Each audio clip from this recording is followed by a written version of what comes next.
Hello friends, আজকে আমি আলোচনা করব SIR form fill up part 2 নিয়ে। আগের দিনের ভিডিওতে আমি দেখিয়েছি 2002-এর ভোটার লিস্টে নাম থাকলে তারা কিভাবে ফর্মটিকে ফিল আপ করবে। আজকে আমি বলবো 2002-এর ভোটার লিস্টে যাদের নাম নেই তারা কিভাবে ফর্মটিকে ফিল আপ করবে। ভিডিওটি যারা দেখছো আমার চ্যানেলটিকে অবশ্যই তারা সাবস্ক্রাইব করে ভিডিওগুলিকে লাইক, কমেন্ট, শেয়ার করে দেবে। তো দেখো, প্রথমে আমরা কিন্তু ফর্মের এই পার্টটা নিয়ে আলোচনা করে নেব। 2002-এর ভোটার লিস্টে যাদের নাম আছে অথবা যাদের নাম নেই সকলকেই কিন্তু এই জায়গাটা ফিল আপ করে নিতে হবে। তো প্রথমে আমরা এখানে লিখে নেব নিজের জন্মের তারিখ, ডেট অফ বার্থ, তারপর নিজের আধার নাম্বার, আধার কার্ডের নম্বর, ফোন নাম্বার দিয়ে দেবে নিজেদের, বাবার নাম, বাবার ভোটার কার্ডের নাম্বার, এখানে মায়ের নাম, মায়ের ভোটার কার্ডের নাম্বার। আর এই জায়গাটা কিন্তু শুধুমাত্র বিবাহিতদের জন্য, যারা অবিবাহিত আছে তারা কিন্তু এই জায়গা দুটো ফাঁকা রাখবে। বিবাহিতরা কিন্তু এখানে তাদের স্বামী অথবা স্ত্রীর নাম আর এখানে তাদের স্বামী অথবা স্ত্রীর ভোটার কার্ডের নাম্বারটি দিয়ে দেবে। এই পার্টটা নিয়ে কিন্তু আমি আগেই ভিডিও দিয়ে ফেলেছি, তাই এই পার্টটা নিয়ে ডিটেলসে জানতে আমার পার্ট 1-এর ভিডিওটি তোমরা দেখে নিতে পারো। এরপরে চলে আসবো 2002-এর ভোটার লিস্টে যাদের নাম নেই তারা কিন্তু এই দিকে একদম ফর্ম ফিল আপ করবে না, তারা কিন্তু এই পার্টটা ফিল আপ করবে। এই পার্টটা শুধুমাত্র তাদের জন্যই যাদের 2002-এর ভোটার লিস্টে নাম নেই। প্রথমেই দেখো এখানে আমাদের দিতে বলেছে নাম।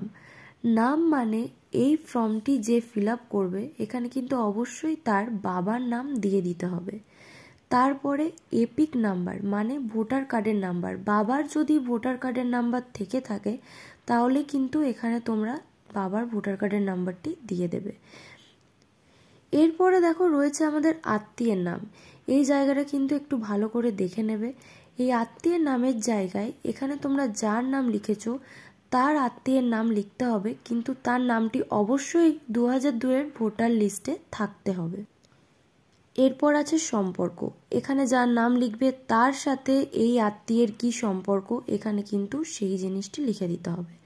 তারপরে রয়েছে জেলা, এখানে তোমরা তোমাদের জেলার নাম লিখবে।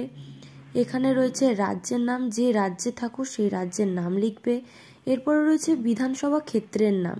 এই জিনিসটা কিন্তু যদি তোমাদের জানা থাকে তবেই তোমরা এখানটা লিখবে, অথবা এই বিধানসভা ক্ষেত্রের নাম, বিধানসভা ক্ষেত্রের নম্বর, অংশ নম্বর এবং ক্রমিক সংখ্যা তোমাদের বিএলওর সঙ্গে যোগাযোগ করে জেনে নিয়ে লিখে নেবে। এরপরে কিন্তু চলে আসতে হবে আমাদের এই জায়গায়। এখানে কিন্তু ভালোভাবে বাংলাতেই লেখা রয়েছে। এখানে নির্বাচক মানে 2002-এর ভোটার লিস্টে যাদের নাম নেই, যে এই ফর্মটি ফিল আপ করছে সে যদি উপস্থিত থাকে সে, অথবা সে যদি উপস্থিত থাকতে না পারে পরিবারের যে কোনো সাবালক সদস্যের স্বাক্ষর করে দিতে পারো। আর যদি কেউ স্বাক্ষর করতে সক্ষম না থাকে তাহলে সে কিন্তু বাম হাতের বৃদ্ধাঙ্গুষ্ঠের ছাপ মানে তোমরা বাঁ হাতের আঙুলের ছাপ কিন্তু এখানে দিয়ে দেবে। তারপরে এই যে এখানের জায়গাটা ফাঁকা রাখবে এখানে কিন্তু তোমাদের বিএলও নিজে সাইন করবে। এবং অবশ্যই কিন্তু তোমরা যেদিন এই ফর্মটি ফিল আপ করে এখানে সিগনেচার করবে সেদিনই কিন্তু তোমাদের তারিখটি দিতে হবে। আজকে এইটুকুই।